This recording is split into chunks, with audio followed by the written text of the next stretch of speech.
Los humanos nos hemos desarrollado durante miles de años gracias a la adaptación a una variedad de ambientes. Podemos ver que los humanos modernos habitan la mayoría de los ambientes más ásperos del planeta y muestran una amplia gama de estilos de vida. Por ejemplo, existen millones de personas que viven en lugares donde la temperatura promedio es extremadamente alta, como Bangkok y Kuwait. Otros viven en temperaturas extremadamente bajas, como Yakutsk en Rusia, y hay personas que viven en enormes edificios con todas las comodidades tecnológicas, como en el Burj Khalifa, y otros prácticamente viven sin tecnología. Los humanos pueden vivir bajo el nivel del mar e incluso en el espacio. Hasta donde sabemos, no existe otra especie en el planeta que sea capaz de desarrollarse dinámicamente en tantos variados ambientes. Los humanos no tenemos las características físicas más avanzadas en comparación con otras especies. De hecho, podemos vivir muy poco tiempo sin agua, sin los alimentos básicos. La razón por la que podemos desarrollarnos en diferentes ambientes es porque podemos aprender más que cualquier otra especie en el planeta. Podemos adaptar nuestro comportamiento según las necesidades del entorno. A muy temprana edad, aprendemos un idioma sin dificultad, solo por imitar a los adultos. Gracias a una gran variedad de establecimientos educativos, aprendemos cosas que no serían posibles adquirirlas de otra manera. En unos pocos años, y con el apoyo y estimulación apropiada de docentes, aprendemos a leer y escribir nuestro propio idioma, incluso otros más. Aprendemos a usar las herramientas tecnológicas más novedosas con las que adquirimos conocimientos mucho más especializados. Aprendemos habilidades complejas como atar los pasadores de los zapatos, andar en bicicleta, jugar colectivamente, tocar piano, guitarra, violín u otro instrumento, usar los teléfonos móviles para comunicarnos, entre muchísimas otras cosas. El aprendizaje es crucial para nuestras vidas como seres humanos. Nuestra capacidad de aprender y adaptarnos es una de nuestras habilidades primarias más cruciales para el desarrollo y la supervivencia. La cultura moderna se está desarrollando tan dinámicamente que ya no es suficiente aprender un oficio o unos pocos procedimientos como lo hacían las generaciones anteriores. Hace unos cientos de años atrás, los humanos podíamos vivir toda la vida del trabajo en la tierra, en el mar o con oficios específicos. Bastaba con aprender ciertas habilidades que las perfeccionábamos durante toda la vida. Muchísimas personas se dedicaban, por ejemplo, a ser alfareros, hilanderos, enfermeros, caldereros, toneleros, pastores, curtidores, herreros, joyeros o carpinteros. Sin embargo, la situación cultural moderna es radicalmente diferente. La fuerza laboral actual requiere que las personas aprendamos nuevos conocimientos o habilidades todo el tiempo. La tecnología cambia constantemente. En unos pocos años atrás, usábamos dispositivos para almacenar unos pocos bytes de información, pero hoy utilizamos supercomputadores para llevar a cabo procesos que no serían posibles de otra manera. Los científicos producen nuevos conocimientos a diario, lo cual hace que mucho de lo que aprendimos años atrás hoy sea obsoleto.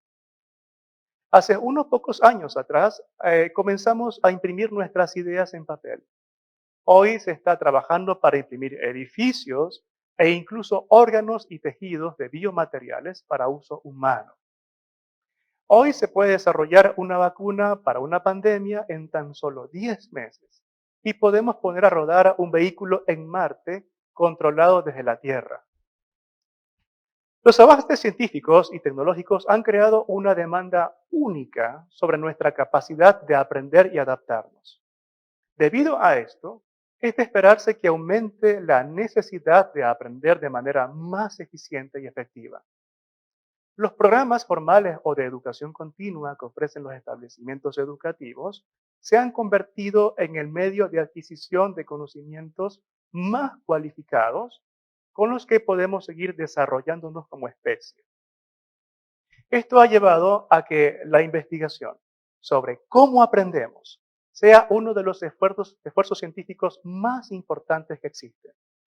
Después de todo, si pudiéramos explicar cómo aprenden mejor las personas, podríamos ayudar a adquirir conocimientos más complejos y de manera mucho más efectiva. Gracias a los recientes estudios, es posible ofrecer a los profesores recomendaciones sobre cuáles métodos, cuáles estrategias de enseñanza promueven más aprendizaje. También es posible ayudar a los estudiantes o cualquier persona con sugerencias sobre cómo estudiar de una manera que optimice su esfuerzo para que retenga lo que aprende a largo plazo. En las últimas décadas, los psicólogos educativos y los neurocientíficos han logrado importantes avances en la comprensión de la mente humana y del cerebro. Estos avances tienen implicaciones significativas para quienes estamos en el trabajo educativo, en cualquier profesión, en el deporte, incluso en el apoyo que damos a nuestros hijos desde la casa. Desafortunadamente, la mayoría de personas desconocen estos descubrimientos. Sí, incluyendo los profesores y los estudiantes de cualquier nivel educativo. Como resultado, la mayoría de las personas están tratando de aprender utilizando estrategias que ya se sabe que son menos efectivas de lo que parecen ser. Esto debe cambiar. Las personas deben conocer y aplicar los descubrimientos científicos recientes para crecer como estudiantes, docentes, profesionales de cualquier campo del conocimiento e incluso como ciudadanos. Este es el propósito de este programa.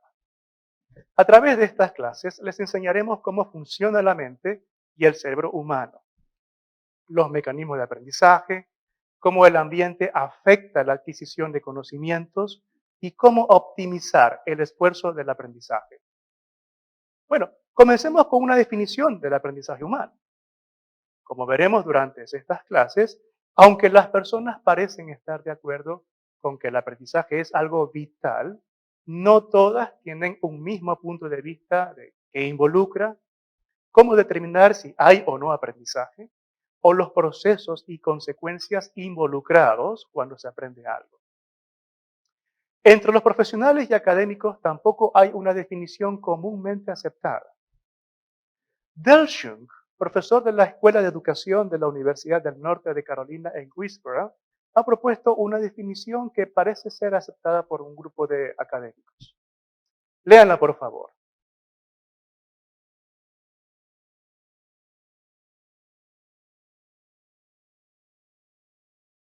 Si está escuchando la clase, escuche mi lectura. El aprendizaje es un cambio perdurable en la conducta o en la capacidad de comportarse de cierta manera, el cual es resultado de la práctica o de otras formas de experiencia. La definición de Shung tiene tres criterios. El primero se refiere a que el aprendizaje implica un cambio en la conducta o en la capacidad de comportarse o de conducirse. Las personas aprenden cuando consiguen hacer algo de una manera diferente. Hay que tener presente que el aprendizaje no siempre se puede ver. Por esto se dice que es inferencial. No es posible ver el aprendizaje sino a través de cómo se lleva a cabo una conducta o por el resultado de llevar a cabo un procedimiento. Es decir, solo es posible saber que alguien ha aprendido algo cuando observamos lo que dice, lo que escribe, hace o expresa. La capacidad de comportarse de cierta manera también puede conllevar la adquisición de conocimientos declarativos, habilidades, creencias o comportamientos sin que puedan mostrarse inmediatamente. Un segundo criterio de la definición de Shung es que el aprendizaje perdura a lo largo del tiempo. Las personas que han aprendido algo lo deben mostrar no solo en el momento de la sesión del aprendizaje, sino después, cuando se enfrentan a otras tareas o ambientes parecidos en los que aprendió. Hay que tener en cuenta que existen cambios temporales en la conducta que podrían estar relacionados con factores ajenos a una sesión del aprendizaje. Estos factores podrían ser las drogas o el alcohol. Los cambios asociados a estos factores suelen desaparecer cuando se remueve el factor que los causa. La duración del cambio relacionado en el aprendizaje aún es debatido entre los investigadores. Como veremos en las clases posteriores sobre las dificultades deseadas y el diseño curricular de los 4 componentes, hay investigadores que diferencian entre desempeño y aprendizaje. El desempeño es de corta duración y generalmente consiste en completar una tarea, mientras que el aprendizaje involucra la adquisición de habilidades que los estudiantes demuestran muchos días o semanas después de la sesión de aprendizaje. Un tercer criterio de la definición de Shonk es que el aprendizaje ocurre por medio de la experiencia. Es decir, solo podemos hablar de aprendizaje si las personas han adquirido un conocimiento a través de la experiencia, la práctica o la observación de personas o recursos de aprendizaje. Hay que tener presente que no todo lo que las personas hacen es el resultado del aprendizaje, sino también o quizás directamente del desarrollo.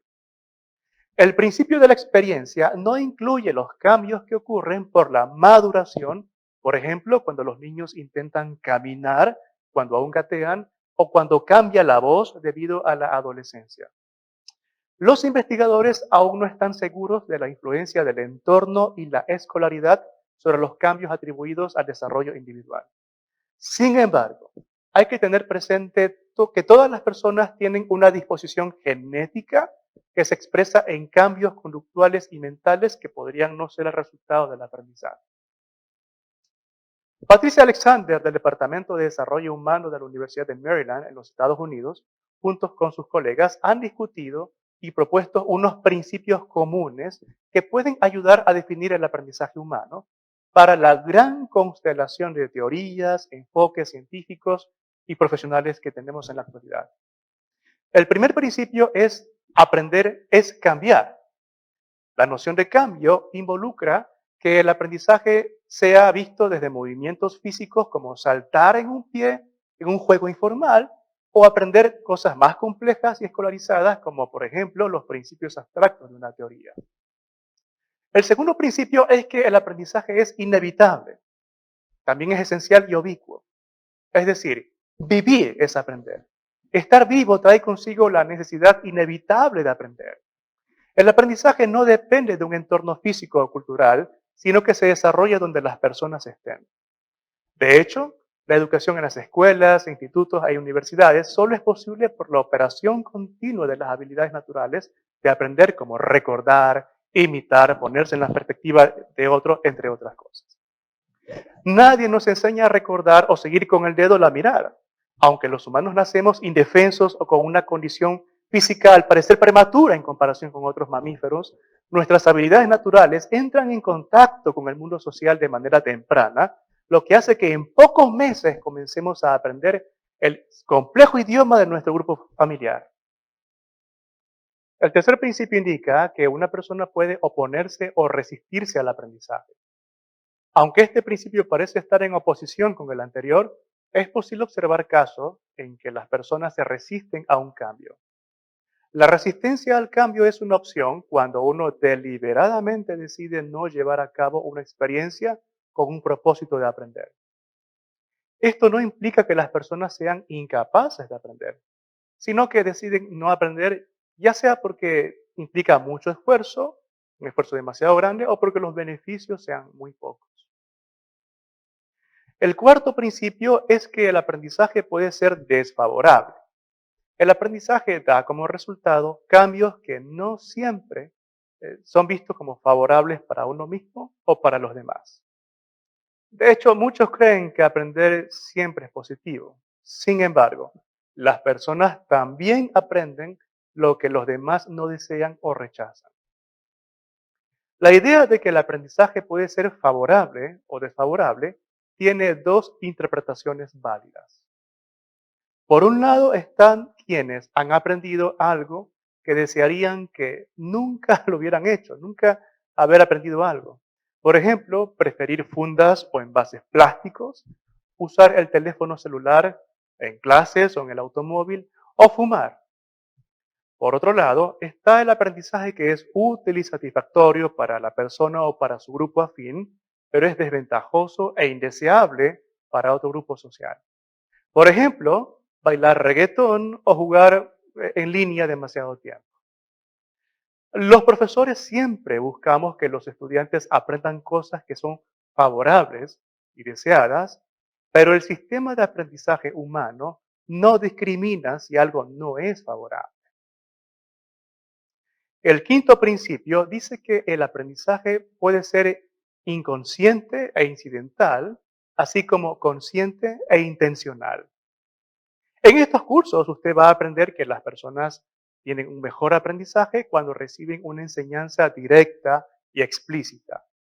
Esto no supone que no incurran en aprendizajes implícitos o no intencionales. Por ejemplo, un estudiante que aprende el concepto matemático de una ecuación o resuelve una ecuación con una incógnita, está también aprendiendo el lenguaje de las matemáticas de manera inconsciente. El sexto principio es que el aprendizaje está enmarcado por nuestra humanidad, es decir, nuestra arquitectura neurobiológica y cognitiva específica define lo que aprendemos. Lo que podemos percibir a través de los sentidos ha dado lugar a los conocimientos que producimos. Lo que podemos aprender está limitado por las peculiaridades de nuestra evolución. Los humanos somos muy variados culturalmente, pero no somos muy diferentes en la mayoría de los aspectos, sean biológicos y cognitivos. Hay personas que tienen más capacidad de aprender o por tener más capacidad en su memoria de trabajo, pueden tener más información en su mente, pero todas las personas tenemos limitaciones al punto de que si recibimos más información de lo que podemos comprender, no lo haremos, no aprenderemos. El séptimo principio se refiere a que el aprendizaje es un proceso y un producto. Aprender como proceso quiere decir que se debe poner atención al curso temporal de las operaciones mentales o conductuales que dan lugar a un cambio duradero. Como producto se refiere al cambio duradero que se demuestra en un aprendizaje. El aprendizaje como proceso se refiere a cómo se produce el cambio durante una sesión de aprendizaje, mientras que el aprendizaje como producto se refiere al resultado de ese proceso. Un ejemplo para esto, ¿no? Como producto puede ser que lo que usted ha aprendido según un examen después de este video. El resultado del examen sería el producto de su aprendizaje o representaría lo que usted ha aprendido. El aprendizaje como proceso sería cuando vemos lo que usted hizo además de ver este video. Quizás algunos de ustedes pausaron el video para tomar notas, otros hicieron mapas conceptuales con las palabras más relevantes, entre otras técnicas. Es importante considerar el proceso y el producto de aprendizaje. Si solo observamos el producto, no sabremos por qué unos estudiantes tienen mejor aprendizaje que otros. El principio 8 sugiere que el aprendizaje puede ser diferente en múltiples momentos en una escala temporal. Debido a que el aprendizaje es un proceso, como vimos, el cambio ocurre durante la intervención de múltiples factores. Debemos considerar que los cambios resultan de la interacción de múltiples factores, de los cuales unos afectan más o menos en uno u otros momentos. Por ejemplo, un contenido curricular de matemáticas o de ciencia no se aprende por igual si los estudiantes varían en sus conocimientos, habilidades y experiencias previas. Unos aprenderán antes, otros después y otros les tomará mucho más tiempo. Por ejemplo, también aprender partituras podría resultar en diferentes resultados según si los estudiantes ya tienen conocimientos previos en fracciones numéricas y relacionan leer partituras en música con matemáticas. Y viceversa, quienes ya saben leer partituras podrán relacionar y aprender mejor las fracciones en matemáticas. Finalmente, el noveno principio se refiere a la característica interaccional del aprendizaje. El aprendizaje involucra una secuencia interactiva de operaciones que son moldeadas por la conducta, por la cultura y la biología humana. Es decir, el aprendizaje ocurre gracias a una gran cantidad de influencias relacionadas con cómo los humanos aprenden y reaccionan en un mundo que cambia constantemente. Cuando los investigadores tratan el aprendizaje, generalmente hacen referencia a un para qué. ¿Para qué el estudiante aprende? Se refiere a algo que está fuera del estudiante, no es algo implícito en el estudiante. Es decir, el cambio producido por el aprendizaje resulta de la combinación de interacciones que no solo están relacionadas con las características del estudiante, sino también del entorno, del ambiente o las expectativas de un grupo social. Además, los estudiantes no solo son influenciados por el ambiente en el que aprenden, sino que también pueden rechazarlo, controlarlo o recrear.